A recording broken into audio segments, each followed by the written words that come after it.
Thanks everyone for joining our webcast series on best practices in digital risk management. Today's event is focused on emerging threats, persistent vulnerabilities, and strategies for protecting your enterprise. With the continued growth of ransomware attacks, business email compromise, and emerging threat vectors, we're fortunate to have with us today two experts that will provide you with insights into the threats, as well as strategies to help secure your enterprises. Before I introduce today's speakers, we've got a few housekeeping rules to cover. Your phones will be muted for the duration of the webcast in order to prevent background noise from interfering with today's presentations. To submit a question for our presenters, please type it into the Q&A panel found on the Event Center console. We will answer all questions at the end of both presentations. If you have any issues with audio or video, please message the host privately or email info@digitalshadows.com and we'll promptly address the issue. Our first presenter is Rick Holland, Vice President of Strategy for Digital Shadows. Rick has more than 14 years' experience working in information security.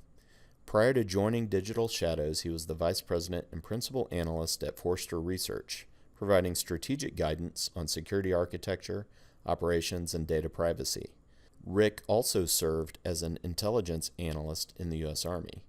He is currently the co-chair of the SANS Cyber Threat Intelligence Summit and holds a BS in Business Administration with an MIS concentration from the University of Texas at Dallas.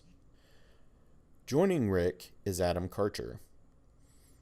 Adam is an FBI special agent in the Philadelphia Cyber Squad. He is a former unit chief in the FBI Cyber Division and as the NCIJTF Deputy Director heading the Office of Data Exploitation. His responsibilities centered on the development of advanced technical analysis and threat visualization capabilities utilized to translate adversary activity in the domestic cyber infrastructure into investigative and operational opportunity. So without further ado, I'll pass it over to Rick Holland. Rick. All right. Can you guys hear me all right? Well, what I thought I would start off with is actually building on something that Adam's going to talk about, is understanding your data and your susceptibility to being targeted. And I want to kind of go back, maybe to the Wayback Machine for some organizations, but I'm kind of curious, in your orgs, have you ever heard this statement been made? Maybe you've made that statement yourself. Meanwhile, you actually have these services running in your environment. Box, Amazon Web Services. We have a history of not getting visibility into things. And it actually goes back, I remember being an administrator working on ESX boxes early on in VMware's days, and people would say, oh, it's just a box in the corner. And then suddenly they got visibility, sometimes years later, understand the risk there. That happened also with mobile devices when they first came out. And we've seen the same thing happen with cloud over the past 5 years or so. And it really comes down to this kind of key component of getting visibility into risks. And that's what I wanted to focus on for my part of the presentation. And I'll kind of start off with how Digital Shadows helps out with that. And then I'm going to transition into some actual guidance on what to look for if you're going to do this yourself, and then some use cases that we help our customers with. But essentially what Digital Shadows does is we look across the open, deep, and dark web for risks to your business. To your brand, to your reputation, to your employees, to your consumers. And we do it across these areas at the bottom. And I won't read through them because I'm going to actually walk through them in more detail. But essentially, we're looking beyond your firewall, looking for bad things that are happening about your people, about your brand, about your people. That you can think about yourself, but when you're looking at your digital footprint, looking to see what's leaking out of your environment, there's a number of things that you want to look at. You want to look at your brand names. You want to look at your subsidiaries. You want to look at the key members of your staff, mobile applications, key business partners that you have. I won't read through all of these, but essentially what you're doing here is you're building out a collection plan. When I was at Forrester covering threat intelligence, one of the things that I was patronized by, annoyed by, was getting threat intelligence and not knowing if it's relevant to you. And threat intelligence all starts with a collection plan. And so that's what you're thinking about here, in that your assets is, here's the things that we're going to build a collection on. What are the things that we can target based on these things in the column on the left? And then on the right-hand side, you have areas that you're going to go and collect on. And I mentioned the World Wide Web, the open web, dark web, deep web, IRC, FTP, mobile application stores, social media sites, code sites, pastebin types of sites that are out there. And ultimately, you're taking your collection plan, matching against those targets, and then ultimately you're going to find these risks that I'm going to dig into in a little bit more detail. What I want to talk about is how Digital Shadows does this approach, and it's really a balance between two things. One is technology, and the other is people. So essentially, we build out this collection plan that's unique to you, your vertical, and your threat model, and then we go look for it. And we'll find a raw number of mentions that are out there. We have found your brand, let's say Digital Shadows in this example, mentioned this many times out there. And then essentially through a process of rules-based processing, analytics, machine learning for specific use cases, we're presenting things and moving them down this funnel. Some of these things get looked at by an analyst. Context is added, validated, and sent on to one of our customers in the form of an incident, which would be an alert, something along those lines. Others, sometimes we just go straight to the customer based on things that we find and confidence that we have around them. But you'll notice if you look on the right, for those that come from the intelligence world, that this is very similar to the intelligence cycle. Planning and collection, we're going out and collecting, we're doing processing, we're doing analysis, both automated analysis and human analysis, ultimately disseminating, getting feedback, and then rinsing and repeating the process.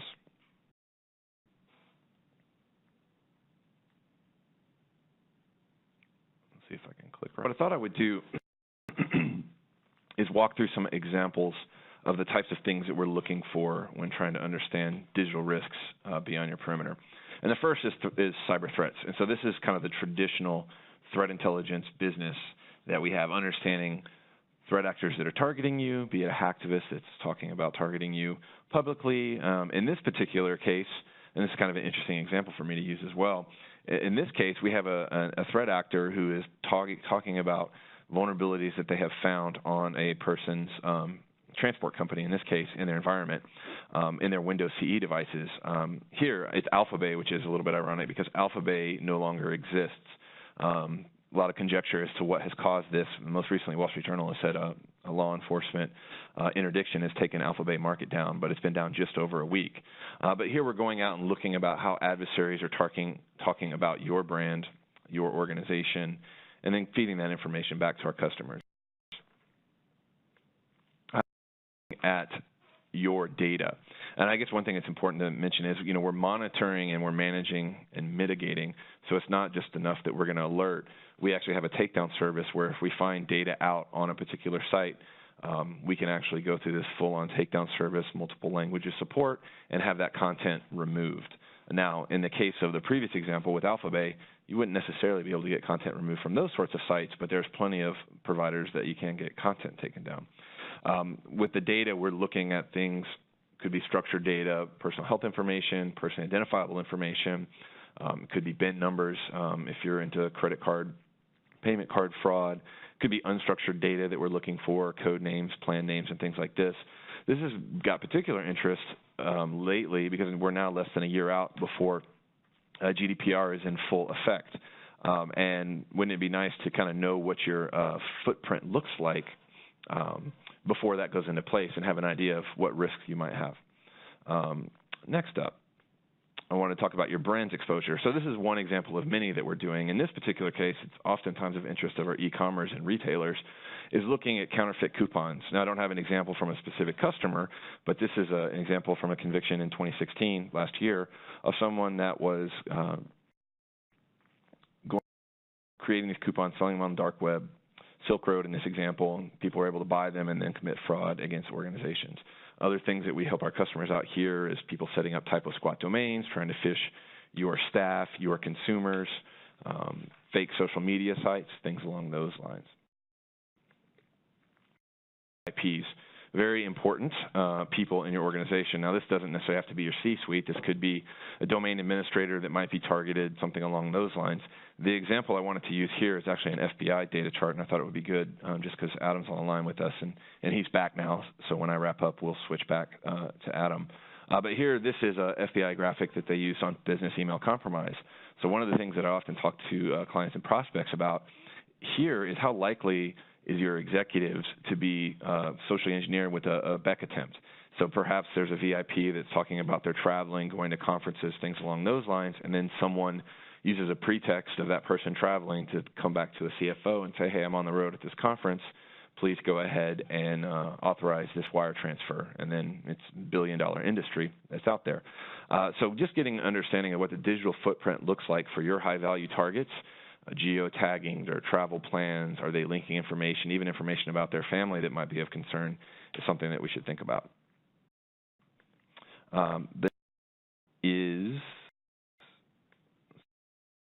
This is an interesting one, and I pulled an example with Verizon as one of the later pieces, but being able to track your key business partners, and when something goes into the public domain that they have been compromised, being able to get an alert about that. Also, if you're tracking dark web marketplaces or forums, being able to see chatter, if you will, or people selling exploits against key technologies that you have in your stack. So maybe if you're a retailer, this is a point-of-sales system. Maybe if you're a banking company, this is a Swift gateway. But having an understanding of how the adversaries are targeting those can be helpful for you. Now here, I have a screenshot just of a floor plan that we captured. So it could be sensitive data that someone could use for social engineering in your organization, something along those lines.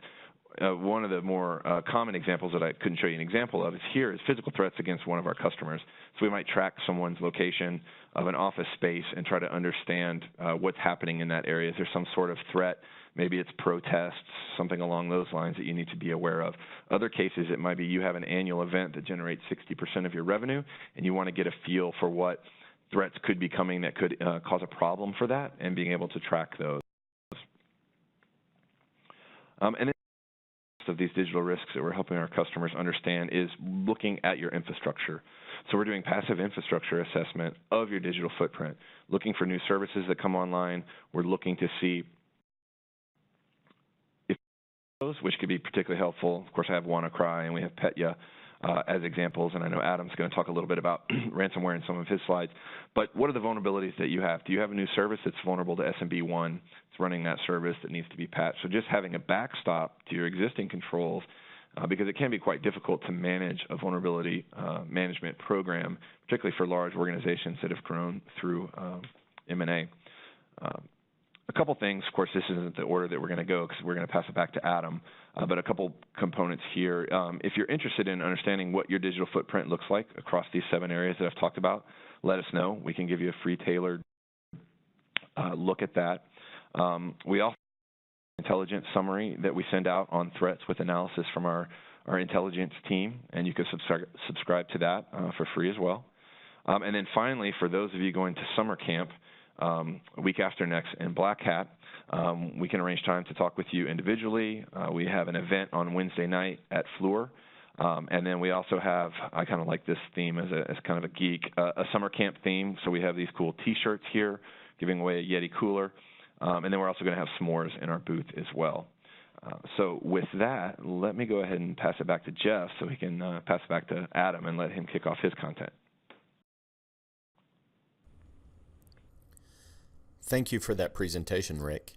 And without further ado, I'll turn it over to Adam Karcher. Adam?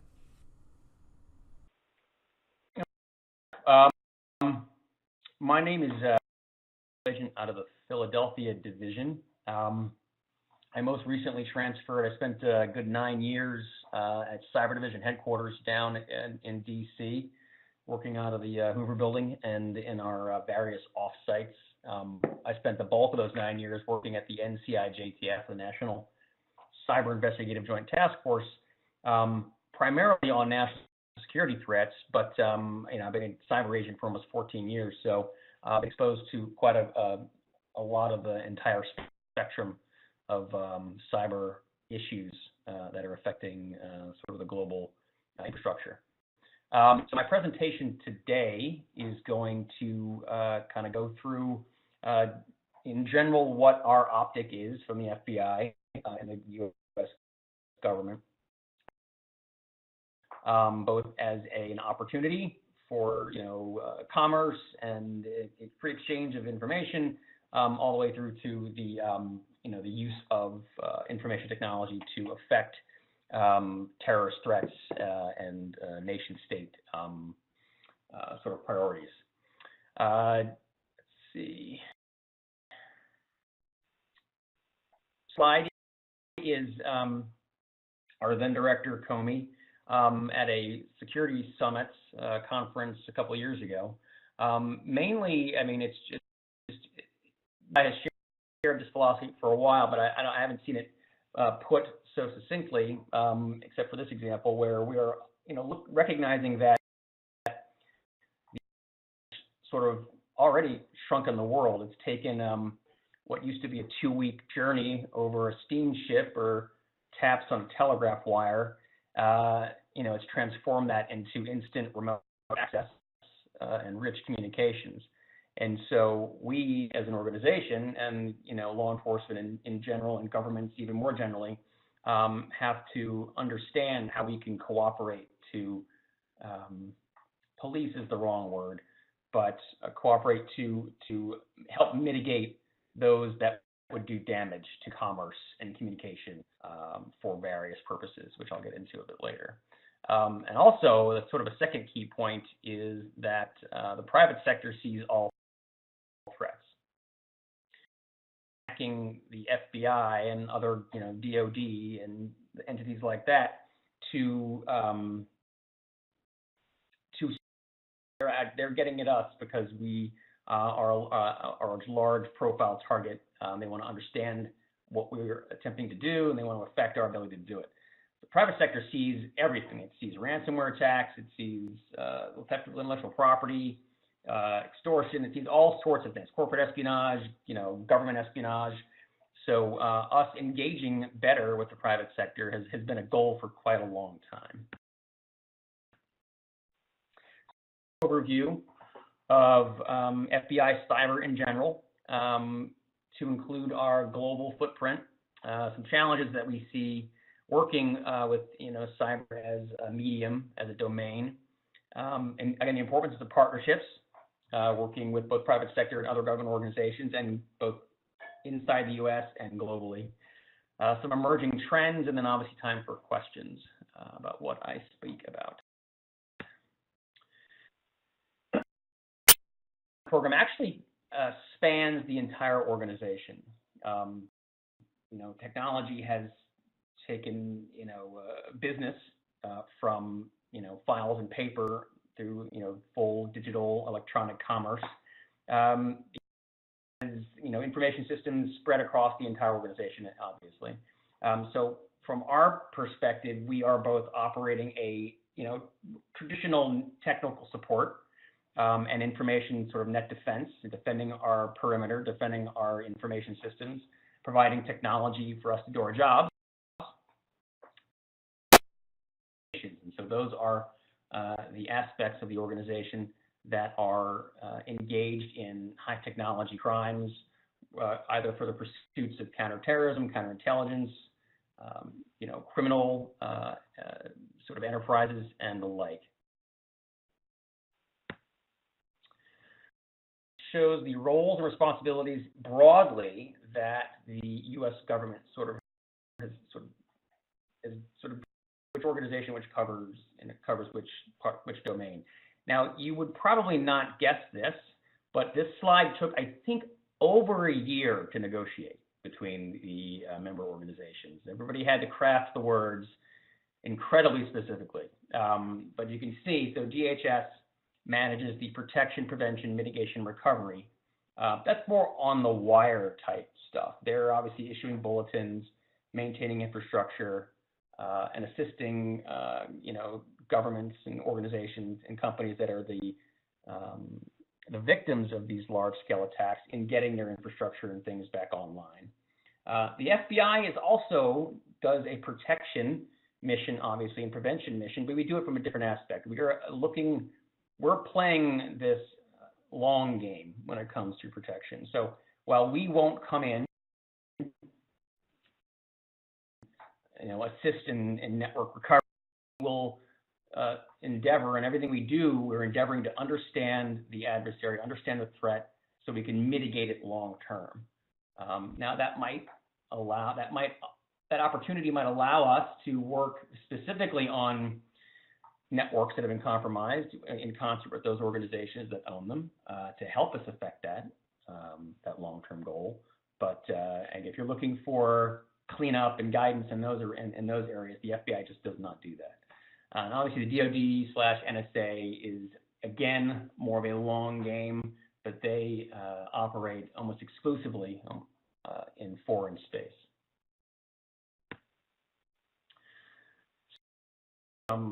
Die hard with a vengeance, or live free or die hard. I'm not sure, but that's not what the FBI Cyber Division looks like. Although it is nice. But again, cyber as a priority. We rank obviously the prevention of terrorist attacks and the use of information technology to affect those attacks, whether it's in attacks against critical infrastructure. That's obviously our top priority. Next in the stack is preventing and mitigating intelligence operations against the government and corporate entities. And finally, we are understand and prevent cyber attacks, so sort of criminal attacks against and other high technology crimes against those same organizations. Now we have a unique perspective. We are the only agency with the authority to investigate the entire spectrum of, and including the active war, which I'll get to in a later slide. We will definitely and have definitely assisted those organizations in the U.S. government that are sort of detailed with protecting the U.S. In those situations. So again, we get to see and participate in the full spectrum of activity. Again, I'll sort of get over our kind of our global footprint. Now, again, as the previous slide stated, we are obviously a domestic agency, but we have a global footprint.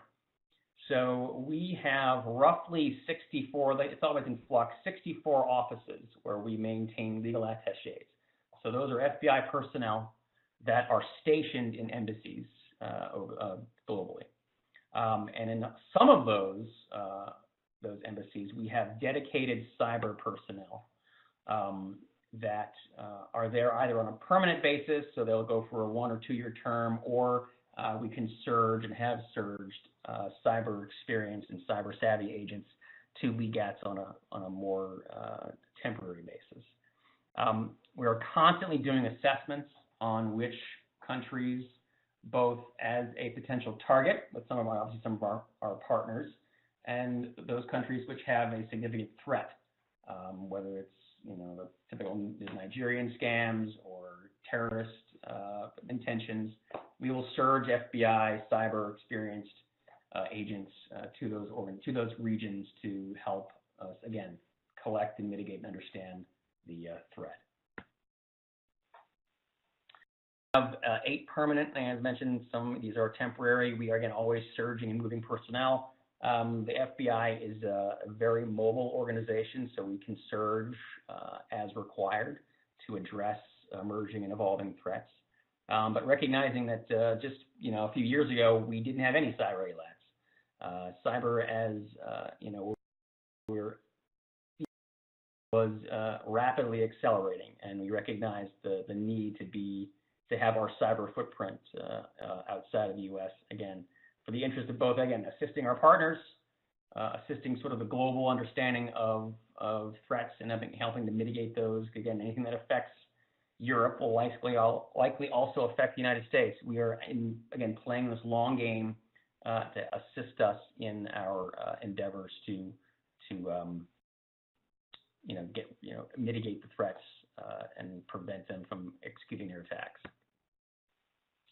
So some of that we've seen, again, working with our global footprint, is legislation. So we, again, are a domestic agency, and we follow, obviously, the Constitution.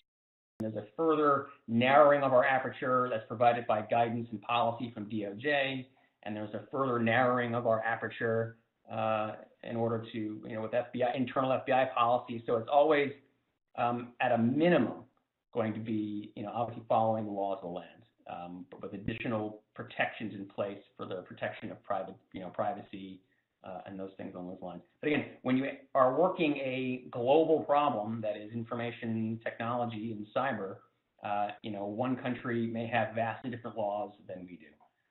So trying to get those to sync up, whether it's what certain countries might consider your email address to be, your IP address to be private, while it's something you're broadcasting in almost every email you send. Other countries do not. So again, trying to work through those challenges has always been, and will probably foreseeable future, a difficult hurdle. Again, we operate on different time scales. Again, we have a lot of resources. The FBI is, tens of thousands of personnel strong. Some organizations that I've dealt with personally, especially at the NCIJTF, may only have a handful of personnel working the same problem. And so enabling those partners, or expecting those partners to be able to respond to an incident with the same time scales that we do can often be a challenge. Again, also technological limitations. The threat is always evolving, and we have to expend a lot of energy and a lot of brain power to stay ahead of that evolution. And again, as I mentioned, the fourth bullet's kind of the same as the first, where there's different statutes and abilities to share and who can share what and how those protections need to be maintained. Again, always makes it a challenge. Same thing, again, law is an issue and sort of policies are an issue globally. Some countries mandate a much longer data retention time. Others have no such mandates. They've got no guidelines or policies whatsoever. And so we may be running into an issue that after a week or two is now gone because the information was not stored, saved, or shared. Getting a lot of this information back and forth to international partners, again, it's a technological and legal limitation for us.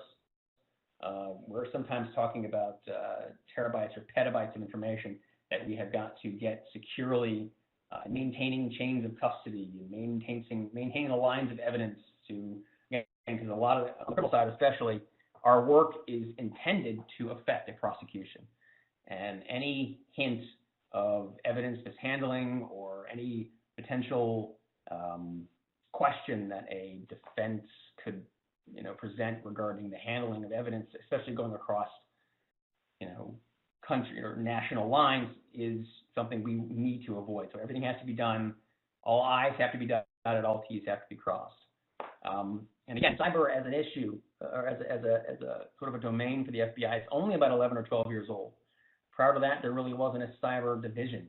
It was high technology crimes, but now we are under a constant pressure to hire, maintain, train, and deploy sophisticated cyber agents across the organization. And every other country, every other law enforcement or government agency dealing in this problem set has run into the same problems. There's just not enough people to do the work. Using 10-year-old computer systems on your corporate network or on your government network generally doesn't allow you to do the best work.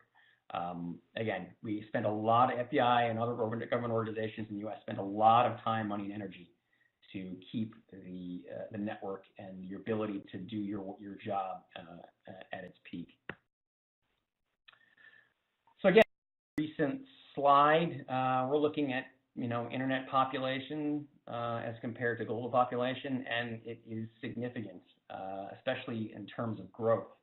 We're looking at triple and quadruple digit growth in the use and penetration of internet usage, whether that's mobile or computer or whatever. It is something that it's just exposing more and more potential victims to a problem. And again, obviously, we don't see this necessarily declining, especially the sort of the advent and the birth of the Internet of Things concept, where even your home may call you and let you know that it's still on. that type of technology and that type of connectivity is just going to make things even more complex and worse as we go along. So on sort of what we see as sort of a kill chain / anatomy of a hack. We see this whole path, this kill chain sort of escalation of intrusions and cyber attacks to be once confined to the domain of the national security. We're now seeing this sort of philosophy permeate even more and more threats. It used to be simple scanning for vulnerabilities, popping something that some criminal hacker finds, doing what they need to get done, and leaving. Now we're seeing the convergence, and that's a theme that I'll probably touch on a few times. The convergence of traditional espionage techniques used as a means to an end, utilizing cyber as a factor that allows you to have much greater impact across a wider set of targets. Bottom part of the slide again, that's that full spectrum that the FBI participates in. We have to have our resources dedicated to each one of these. All the way on the right, warfare. Generally, we stay out of that, but again, we can and do work very closely with our DoD partners to understand how the threats we are working on the other end of the spectrum, how that might affect or effectuate attacks that would be considered acts of war. And the convergence factor is gotten, and it's something, again, I've been working national security threats for about a third that I've been in the FBI. And I would the shift from these one-off hacktivists, small-time, low technology, low sophistication threats to now this entire sort of technological and cyber capability has evolved a lot faster than I was expecting. So you've got these commonalities, and there's entire industries of individuals with the technological savvy and with the motivation, generally money, to provide these services. So an organization, a criminal organization, Crime Group A and Crime Group B, can be pretty small. They have a target, they have an idea of how they want to hit it. They work with their members to kind of come up with a plan of attack, but then they offload all of the crazy technical work to an entire ecosystem of individuals who are just providing their technological know-how for a means to an end. That center stack just wants money. The one Crime Group A and B also want money, but they also don't want to have to keep an entire sort of docket of these people on their payroll, so they can really offload a lot of the work to that center stack. Now, that the existence of that center stack makes it difficult for us because while you may have someone who is an IT admin working a legitimate job, doing great work, that's great. That's not criminal. But that side job, that part of their life that they whether wittingly or unwittingly, spend creating capability and creating tool sets for criminal organizations to use, that's where it becomes difficult because they can be essentially hiding in plain sight. So it's not like you've got, with many of the national security threats, there's a dedicated unit and a dedicated military service and a country that is dedicated to getting an advantage over the United States. That's one self-contained unit, and there's no question. When you get into the creation of technology that can be used for both legitimate and illegitimate purposes, that's where it becomes increasingly difficult.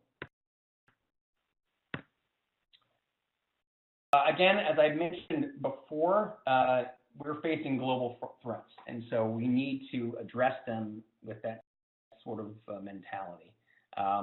It used to be that crime, bank robbery was done with a Model T and a Tommy gun, and if they were lucky, hell, that was kind of the creation of the FBI. transportation, the ability to move from one place to the other physically dictated the need for an organization that could manage crime across state lines, hence the FBI. Now, crime can be, you no longer have to be physically present to steal $20 million out of a bank. You can be anywhere in the world. It could be distributed across thousands of systems across the entire, globe, all skimming or scamming a few dollars here and there from these various systems, all getting funneled back to one criminal organization. So we need to be able to work in the same way the threat works. And then a lot of times, so this is the government collaboration, and then I'll get into sort of the private sector collaboration in a bit. I worked at the NCIJTF essentially since its inception in 2009 through about 2015. I worked on the Office of Data Exploitation. And so again, as you would expect, these investigations generate a lot of data. And so we needed to have a way of sharing that and utilizing it to advance the purposes of our existence, which is to mitigate threats. So the task force was a way to share perspective, and across all government entities that have a dog in this fight. I know that sounds crazy, but it actually is, there is sharing and communication going on amongst organizations. Is the same thing. It is a public-private partnership, and it's an alliance between the FBI and members of the private sector. And we can pass as much information as we can to assist those member organizations protecting their networks. It's regular meetings, it's face-to-face. It's one of the best things out of InfraGard is, those member organizations that participate and engage those local field offices, at those InfraGard meetings, they now have a name or a face to a name. And so rather than cold calling the FBI complaint desk, they now, will have, potentially a contact information directly into the FBI cyber squad, because they utilize those opportunities to engage with us and when we go out and do these events. Snapshot of some of the partnerships, some of the organizations that do participate. Again, you're getting best practices from all of these organizations, all sort of compiled in one place where we can get them out to affect the protection and mitigation of threats against your networks. So these are the sort of the various types of attacks, more on the, criminal side, and some of them obviously are used for nation-state adversaries, whether it's obfuscation of espionage by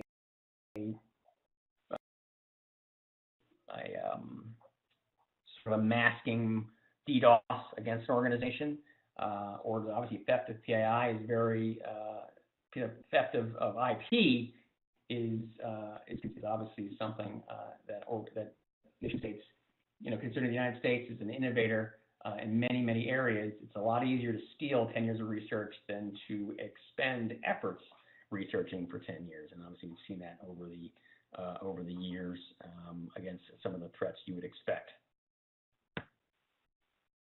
Complaint Center IP3 is our gateway for private entities, whether it's corporations or individuals, to report their issues. So it's a place where we can, it sort of compiles the complaints we get in and then routes them to the best venue. Again, in 2015, $1 billion in losses reported, and a little under 290,000 complaints received by IC3, and then routed to the right organization, or the right field office in the FBI to affect that investigation.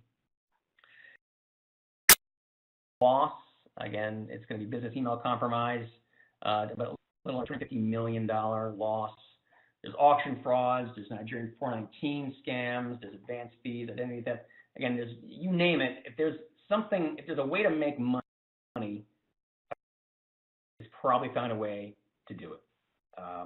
Whether it's social engineering scams or it's business email compromise, stuff along those lines, straight intrusions to steal and route and cause data and cause money to be funneled various locations. It's there's someone working on a way to do it. As you would expect, a lot. The evolution of the threat, evolution of techniques, anything that is sort of successful. So if some criminal organization is doing, creating a new ransomware variant that has met with great success, whether it's incorporating some of the shadow broker information that we've seen recently, or a new technique, it's going to breed interest and it's going to breed innovation, which then breeds more success. And so we're in a constant battle, as I mentioned in an earlier slide, of trying to stay one step ahead of that threat. And so it's going to be increasing every year. The sophistication is going to be increasing every year. Again, more groups, even as you get farther and farther down the sophistication spectrum, since now you can pretty much buy off the shelf all the tools you'll need to affect this, you're going to be seeing more and more of these variants coming online and being used against targets.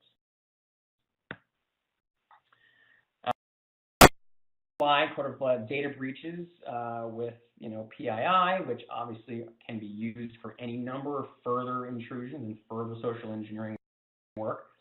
The numbers seem to have gone down. It's hard to quantify a lot of these events for a couple of reasons. One, obviously, it's massively bad press. So we often run into companies just not calling law enforcement. And we don't begrudge them that. We're interested in hearing that every organization could possibly have, because again, this could be a segue, or this could be that one piece of information that we might need to open a big case and affect a big arrest or a big prosecution or mitigate, that long game threat. But we're not the ones that are going to come clean your network up. And so a lot of times we get these attacks that come in, penetrate our organization. They just want to get it cleaned up, and cleaning up often, destroys evidence. And so obviously there's some concerns that we're going to come in, we're going to take your network over, we're going to, demand all these things. No, you're a victim. In fact, we have an entire group within the FBI that is dedicated to helping, assisting, and understanding the needs of the victim. And so the last thing the FBI, or pretty much any organization that you're going to work with, is going to want to come in and do is further victimize you as an organization. We're not going to demand. We're not going to come take things over. And again, we fully understand if you just want to fix the glitch that just occurred last week when Bob clicked on that suspicious email and affected your network. We get that. But we also want to work, and we want to push, and we want to be able to get as much evidence as we can, maybe piece together something much larger than any one organization might be aware of, to help us, again, in the long term, mitigate those threats. No to ransomware, it's obvious, that it's the new thing. Again, I haven't worked the criminal side for quite a bit, so I'm still getting kind of up to speed. But again, from my perspective, working, the big national security threats to the U.S., is an evolution underway. It incorporates some of the techniques and the very successful counterintelligence or intelligence gathering methodologies, as with that center stack from our previous slide of an entire ecosystem, helping criminal organizations perfect their techniques. Again, the primer to the stages of ransomware. It is either going to be coming in through a spearfish, or the more sophisticated ones are going to be self-propagating, utilizing, again, techniques and vulnerabilities that only existed in the nation-state realm to gain effect what they want. And a lot of times they want money. They want Bitcoin. They aren't out there to go quietly, propagate across the network, and make affect a long-term national security goal. They want to get in, they want to spread, they want to shut things down, and have you pay to get them turned back on. Sure, this is an example of an earlier one. I don't know exactly when, but I'm pretty sure this is not the FBI. You can get our logo anywhere. But again, you'd be surprised.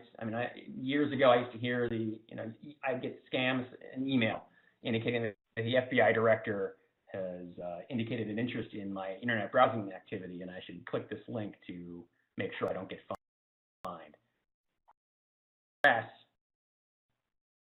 And as I said earlier, evolution. You'll see a commonality in some of these slide decks, or these slides in my deck, that we're seeing an exponential increase in the evolution and the all these technologies, as you know, from earlier, you know, the onesie twosies per year of ransomware, all the way through this. Again, success breeds interest, which breeds innovation, which breeds success. You're going to see a lot. This is not going to slow down the creation of new types of ransomware, utilizing new techniques, hard encryption, so we can't discover keys from poorly coded malware. It's going to get worse before it gets better. How do you protect yourself? Obviously, a lot of this is just network, network defense 101. On, beyond the technical patching and making sure that you've got the right, least privileged philosophies operating, is user training. Make your employees aware of the threats that email and social media pose to your organization. One thing that the government obviously has embraced is the concept of air gapping. Your organization, it should not be on the same network that you use to check Facebook. In every organization I've worked in the U.S. government has separate networks for these things. There is no cross-contamination. There is no connectivity between your Washington Post or the Fox News or CNN and the work you do internal to that organization. Again, you don't need to have me tell you exactly the types of things that you need to be doing. You want to keep them offline, because without them, especially if there is not a vulnerability in the coding that allows us to decrypt that particular ransomware, or in the case of I think NotPetya, you really can't decrypt it. It's not designed, and then that was more of an attack rather than an attempt to gain information. We're not going to be able to get your data back unless you've got it backed up. Only got a few more minutes left, so I'm going to be slamming through these things. Let's see. Do not panic again. All it does is it makes it more of a successful thing for the adversary. You don't know what's unauthorized if you don't know who's authorizing your network. Maintain logs. Go through and make sure that you can reconstruct an event or an issue that affected your network to understand how that adversary or that intruder got in and managed to go through your network.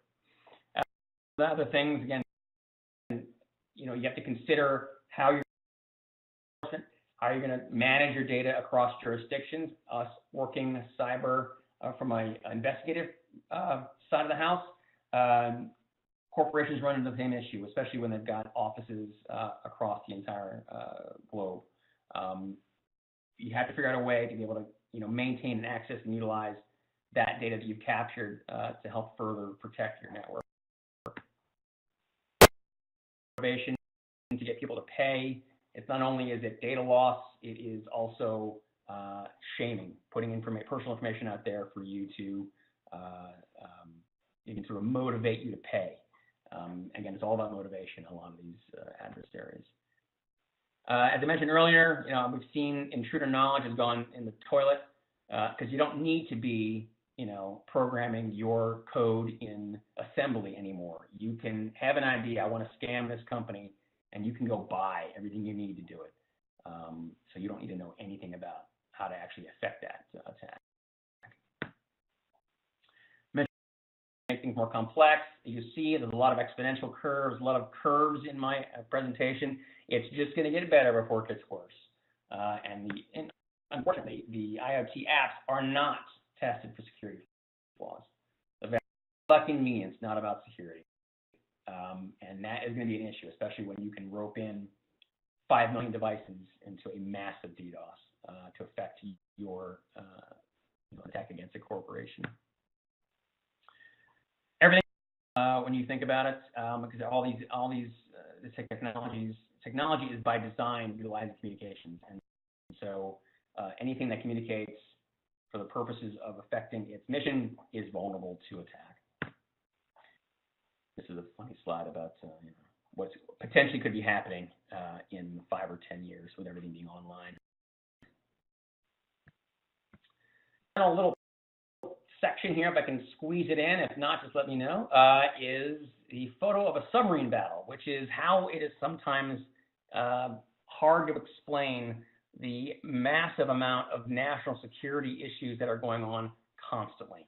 It is something hard to get into the public consciousness because it is just so foreign to what people do day in and day out. There are entire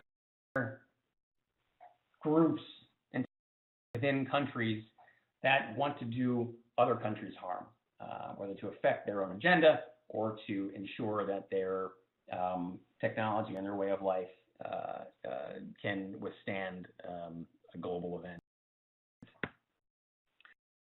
A couple of years ago, that high-profile indictment of these Chinese hackers who were participating in the theft of intellectual property. That's one of the few times when the government actually came out and said, hey, this is exactly what's happening. We want to be able to impose a cost on those organizations conducting these attacks, and this is one way that we can affect that, by outing them. Some more details on that, 61398. After the last couple, there are, we choose to voluntarily share everything. This is just the types of accesses that Skype requires on your phone. And whether this is Skype, legitimate, sure, but who actually reads a EULA? You might be downloading some game that has these odd requests for access to your information, and you're just going to click right through and give them that access. Now, who is going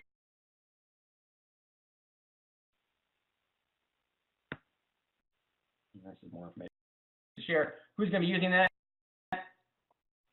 In many nation states. Now, this is the amount of information that people put out there voluntarily exposes you to all sorts of activities that are meant to utilize who you know to affect a goal, an intelligence goal for an organization.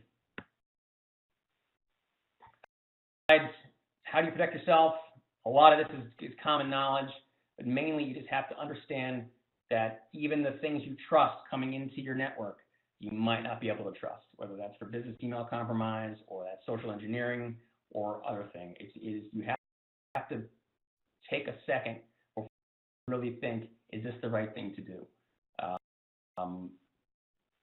If somebody that I have seen through many investigations across my career, the adversary has the time and it has the, and any interest, especially with APT, has a time and has the mission to access and be successful against your corporation, whether it's for some technology you're developing or some information that you hold, whether it's a law firm. They will take as long as it takes to affect that attack. And that is it. Information to include my cell and my unclassified email. If there are any questions, if I've allowed time for questions, feel free. Yeah, great. Thanks, Adam. That was a great presentation. So the first question that we had come in, Adam, I think is directed to you.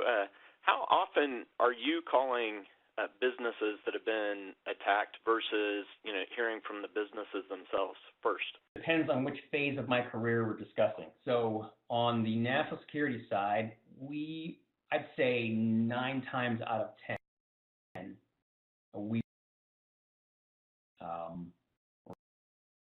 Occasionally you'd get as obviously the sophistication of the net defense shops in these private companies and the government organizations increases, they're getting better at detecting it. But for a long time, we were essentially getting on the phone with the highest levels, C-suite personnel we could find, and giving and having a hard conversation about what we detected. Now with the advent of this one of the smash and grab ransomware, it's obvious you're getting, other than the FBI knowing that there's this wave of attacks going on like everybody else does, you know that you're going to get hit by that. So when it comes to the obvious smash and grab, they're going to be calling on. Great. What's your perspective on that? How often are you actually, in terms of your clients and notifying them of events? Oh, we actually have a disclosure process that we use for even people that aren't our clients from our intel team to inform them when we find things that are out there. Actually work with law enforcement in a similar vein as well. For our existing customers, we're finding things all the time. If you think about that slide Adam had with the pinwheel and all the new content that's getting created on an hourly basis, a lot of that stuff carries risk with it. So, we're finding these sorts of things for our customers on a daily basis. Yeah, I think that leads into another question that we have. What can I do as an organization to reduce my digital risk? I know, Adam, you covered a bunch of that at the end of your presentation. Rick, do you want to start off with that one? And kind of goes back to one of the things I was saying. I think the biggest opportunity for organizations is to get better visibility into risks. If I think about the chief information security officers that I work with now, or I work with at Forrester, very limited resources, limited staff, limited money, and you want to deploy it in the right place. So it's really important to have as clear of a risk picture as you can, so that you can deploy those limited resources in the right way. So I think getting understanding is really about having the visibility so you can make informed decisions. Anything to add on that, Adam? It's just, you have to in one of my slides, one of my 75 slides, you need to understand, your radar hitting when someone's looking at your network. And again, it's not just going to be your exposed services. I mean, many places have reduced their gateway access to the, to the internet to just a few nodes. It has everything to do. If you are, again, a motivated adversary, especially one that's looking for intellectual property or corporate espionage or unnecessary types of information, will be throwing every tool and every capability they have against you as an organization to gain access to that. Whether it's human-enabled, by dropping, we've had one threat drop thumb drives in parking lots. People are going to pick them up, plug them in, and then you're done. You have to be aware that if someone wants what you've got, they're going to. Great. Thanks, Adam. We had another FBI-specific question come in. Will the FBI be increasing the InfraGard activities going forward? Do you have any visibility into that? We're, and I know it started, I guess about a decade ago, give or take, maybe a little bit longer, and it's been increasing ever since. And so again, we've actually, the FBI has created an entire section within the organization to manage our private sector relationships or public partnerships with organizations outside of the government. So yes, we will be increasing our working with private sector to again affect both goals: ours to mitigate the long-term threat, and the private sector's goals, which is to protect themselves against known and yet unknown threats. The resources to help protect against the cyber threats are usually targeting large to enterprise businesses and are at a high cost. What would be your advice on finding trusted partners and tools that we could use to assist the small business community? I'll take a first pass at that. I agree. It's a big challenge for organizations that aren't as resource rich. I think in those cases, looking through managed service providers, software as a service vendors that are out there that you can leverage their economies of scale and their tool sets to accomplish the specific things that you need is typically the route that I think is most appropriate there. And software as a service is a big component of that as well. Even if you look at your regular IT stack, trying to use others who are experts in those areas where you can, and then focus your limited resources on the things that are core to your business. I just one thing for Adam, it's obviously utilizing sort of enterprise capabilities that are now and is offered as services now is a great way to to help mitigate risk. I know in many instances there are groups. So if you're in an industry, large, big enterprise players, there may be, and they're often sort of these organically created clusters, these groups of network security professionals sort of that are experienced in that particular business. A lot of times that's practices, finding those groups that work within those organizations that often share a lot of the best ways to protect themselves with their members. The next question, what new risks are coming that I need to start preparing for now? Maybe, Adam, do you want to take a crack at this one first? Yeah, I mean, it's as you sort of seen, hopefully I was able to convey the concept of, convergence when at least it comes from the TTP, the techniques, tactics, and procedures that have been very successful on, the more nation-state, government-sponsored types of attacks. A lot of that's transitioning to the there is, I think Lockheed Martin put out a report, a whole kill chain, philosophy of how to understand the timing and the execution of attack against your network. You're going to be seeing that a lot more, even on the criminal side. So kind of familiar with those tactics help you better understand how you can implement measures to protect against some of those tactics, like whether it's hardening your, doing the typical network security type things, layered defenses and all that. Make sure those are tip-top, but the human element of how an adversary may penetrate your network to either, lock your master boot record or, steal an, IP. There's going to be I think the utilization of that human element on the horizon, if it's not already here, utilizing that recon phase, social engineering phase, again, to affect access and attack. Anything to add on that one? It is interesting to watch the more sophisticated tools leak into the public sector. If you look at Hacking Team, and then as you look at shadow brokers and those, so I think, and we're going to see more leaks of these things as they become public. Understanding how those tools operate, what they're exploiting, is going to be pretty key, because it's that one graphic that had, I forgot the line Adam said, but it was about the skill set, and it's easier and easier. I think trying to keep track of the tools that are available and understand what they're exploiting is really key, because criminals of all maturity levels, attackers of all maturity levels, are going to leverage them. So that's going to be pretty key going forward. Great for that additional commentary. Here's an interesting question that came in. Corporations use social media as part of their marketing tools. Does this increase their vulnerability, and what are ways to monitor this more closely? Rick? Sure, absolutely.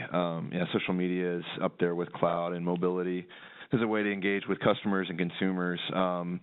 So there are a lot of vulnerabilities. We see people taking over spoofing profiles of individuals within an organization for nefarious purposes.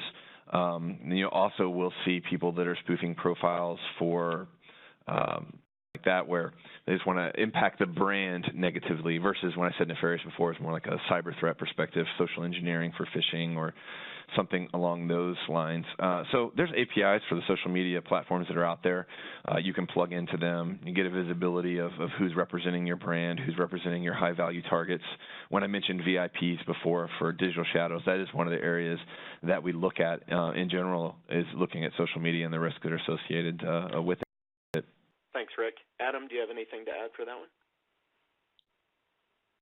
Really, I mean, it's just another avenue for exploitation. So protect it like you would protect anything else. I think having your account doesn't necessarily expose you to things. I'm so unfortunate as to use password123 as your Twitter, credentials. Just be aware that it's another way, a very public way, that an adversary could affect, again, your brand, or affect, access to the information or the data that they want. It's just another way to get in. Great. gone past the hour. We still have a couple questions. We're going to go ahead and address those, and then we'll start to wrap things up. The next question that came in, you mentioned do not pay ransomware, or do not pay back. How quickly will the FBI respond if a company has been hit? Do you want to elaborate on that, Adam, in terms of maybe the protocol? So, I mean, generally we will, if we get a call that a company's been hit and sophisticatedly, that's been disabled, we'll see the severity and our availability. We could be out there the same day. I know within sort of the more recent attacks that affected global networks, some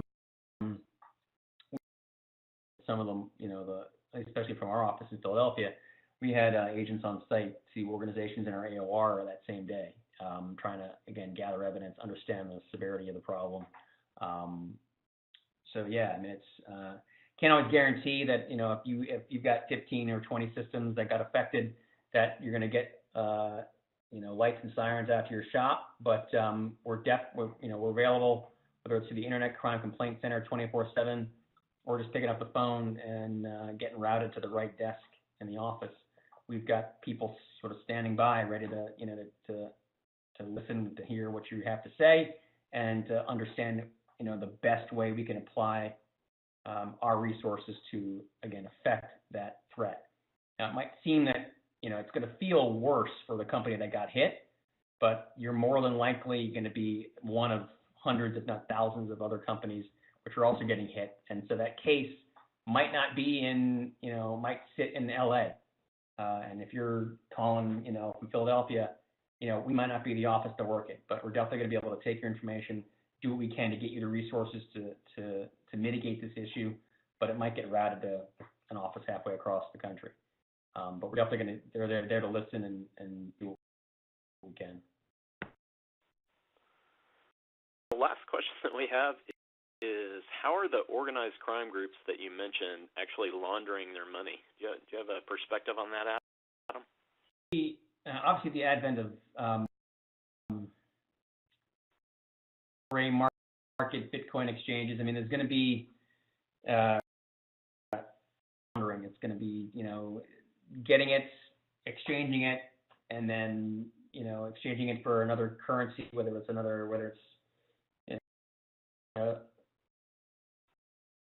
it's going to be the traditional, what you'd expect, the traditional routes for money laundering. It's going to be getting those funds in places you wouldn't expect to extract value from those transactions. So there's nothing I really have off the top of my head that's innovative about it, other than the ease of transferring this stuff, the advent of cryptocurrency, the ease of moving and stealing and disappearing into the night with those funds. It's just gotten easier. One more question come in, so we'll go ahead and answer this one. With the number of breaches that have happened over the past few years, has the FBI seen evidence that criminals are selling the stolen data? Do you have any idea of the impact breaches are having on identity theft, fraud rates for individuals? See, in some instances, a lot of times the breaches are utilized to affect additional breaches.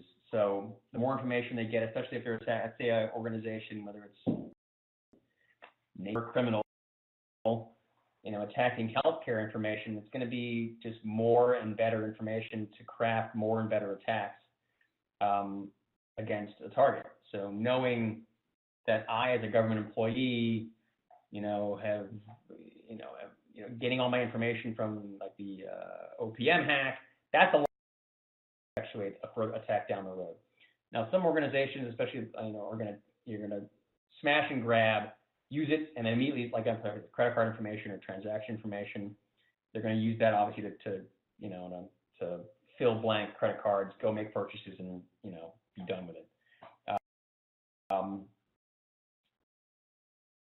The end goal of the threat is really going to dictate, how that information is used. If it's money, it'll usually be quick. If it's further access to identify further vulnerabilities to exploit for another objective, that might take some time. Ability that you have into the dark web. We're actually about to release some research on this next week, but when it comes to payment card fraud, it's growing and growing, and the U.S. is still particularly susceptible to it, given which, for those in the States, how many debit cards do you go to, or ATMs do you go to, card readers rather, and it says, slide, don't use the pen. So within the U.S., the payment card fraud is still quite significant. You're also seeing attackers start to move to targeting mobile applications as well, other types of card not present fraud that are out there. So yeah, it's a big problem, and it's still growing. I think extortion captures a lot of the headlines these days, and understandably so, but fraud and identity theft in particular around tax season, leading into April and after April, lots of social engineering attacks related to taxes to try to get customers' information as well. And thank you, Adam. You both had great presentations today. And thanks, everyone, for attending our webcast on best practices in cybersecurity. And watch your inboxes for an invite for our next event.